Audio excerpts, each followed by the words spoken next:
Recently, I covered the game Kids, which is this minimalist art-focused game that lets you interact with a bunch of surreal, pretty-looking imagery, and that's about it. But since then, probably one of the most common and interesting conversations I've gotten into is, what the heck does this game actually mean?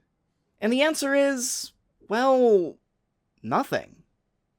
Okay, obviously Kids has some level of meaning to it, or I wouldn't be talking about it, but when people ask the question, what does X thing mean? They're looking for some overarching point or grand message that this piece of art is supposed to convey to you. One of Lord of the Rings' most referenced themes boils down to nature good, industrialization bad. Jurassic Park is about the arrogance of man thinking he can control all the complexities of nature. And BioShock is about what happens when you actually build a libertarian's wet dream society. Namely, bad things. But Kids doesn't have that. There's no cohesive thesis to bring its many vignettes together, no ultimate point or message that this game's disparate imagery culminates into. Instead, Kids is more a series of meditations on a single topic that artistically loop and blend into each other. But while they never quite become a sum greater than the parts, those individual pieces still have something to say. So let's take a look. Just in case you haven't guessed, we're going to be diving deep into spoilers, or whatever counts as spoilers for something like this. Not just because we're dissecting the game, but also because I'm making a 10-minute video about a 20-minute game, and that means I'm basically using every image that Kids has just to fill the space. So if you haven't played the game yet, go check it out. It's 20 minutes long and only $3, so you can literally just pause the video, go play the game, and come back and finish hearing my thoughts in less time than it would take to watch most other video essays. But moving on, in the words of Kid's own Steam page, it is a game of crowns, and this is the solitary through line to carry you through all of its disparate images. It's surreal, weird as hell, and never quite feels like it has a point, but then look at this footage and tell me that you don't feel something. I think there are a fair few people out there who can personally identify with this one scene. I certainly can. You probably have never physically run through a crowd while everyone keeps running away trying to avoid you like you've got the plague, but you probably have, at some point or another, felt isolated or alone while paradoxically in a large crowd of people, especially if you've ever lived in a city. Same energy, right?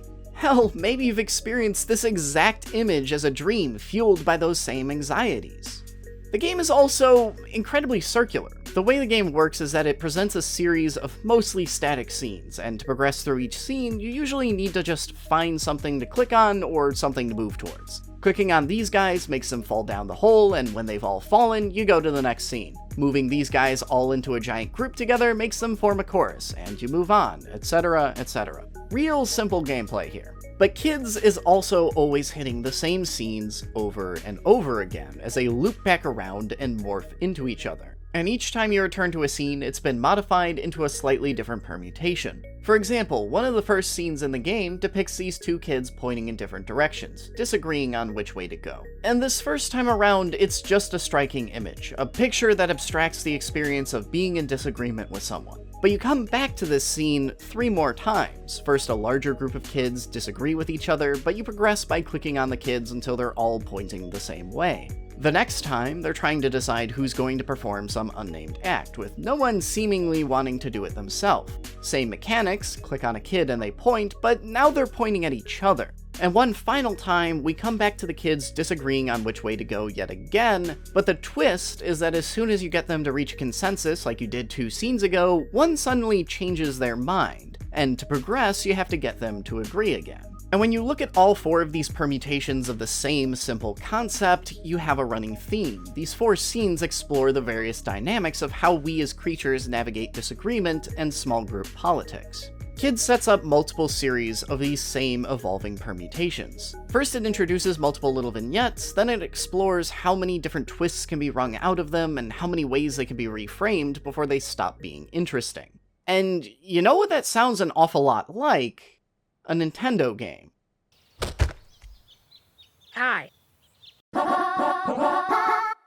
Okay, half of you are probably rolling your eyes, and the other half probably don't know what the hell I'm on about, but stick with me on this. So a lot of Nintendo's mainline games are designed from the ground up around a single gameplay concept. The newest Mario is all about his new hat companion, Splatoon is built around its ink mechanics, and so on. Nintendo's method has been, let's say, well covered. But basically, the Cliff Notes version of how it's commonly explained is that Nintendo picks a central mechanic or core gameplay conceit, and then they build everything from individual levels to designs and even entire characters out from there. They look at their core mechanic, then ask, what are all the different ways a player can interact with this? How can other mechanics interact with it? What different unique scenarios can we create with this mechanic? And they mine that one idea for everything it's worth, finding all the different entertaining permutations they can put a player through. And when you're done, you get a Mario world, a Zelda dungeon, or sometimes even an entire game. And there are a ton of games that follow this one specific method, consciously or not. Mario isn't remotely the only platformer that plays around with this way of designing games, and almost half of any puzzle game ever works this way.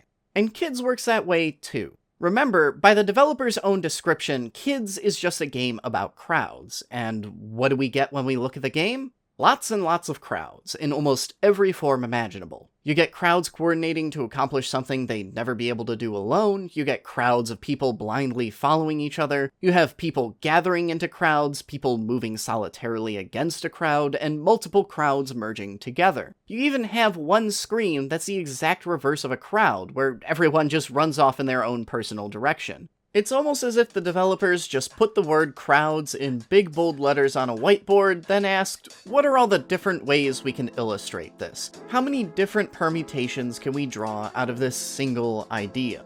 It's the Nintendo method of game development, but for storyboarding.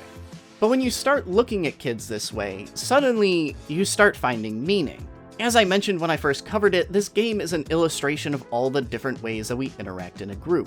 It's a meditation on how we navigate, or fail to navigate, interactions with other people, both on a micro scale with small group dynamics and as part of one massive collective herd. And if nothing else, it serves as yet another reminder of all the different ways we can bend the medium to create new and unique art by taking an established development method and applying it to something new. And Kids still evoked some very specific responses out of me when I played it. The feeling of being isolated and alone, even when existing in a sea of people. The incredibly complicated and difficult to describe dynamics of how you negotiate consensus in a small group. The ways we sometimes move with a crowd, and the ways we move against it. Kids doesn't comment on any of these different experiences, and therein I think lies some of the yearning for it to have a higher message, but in its own roundabout surrealistic way, it does explore them. It's almost like a weirdly specific Rorschach test. It sits you down for 20 minutes, puts a series of surreal, loosely interpretable images in front of you, and asks you to think a little about them. Its images are evocative enough to strike a chord, but hazy and abstract enough for you to imprint your own personal experiences, thoughts, and emotions onto them. But just like looking at a painting, two people can respond in two very different ways to Kids. And whatever you find, whatever you think about as you descend down Kids' 20-minute little rabbit hole, there's meaning in that.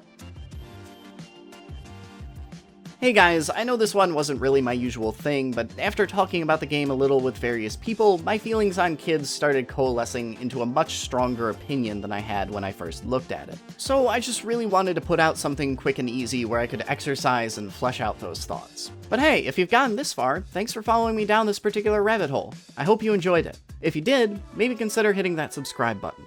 Either way, I'll see you next time.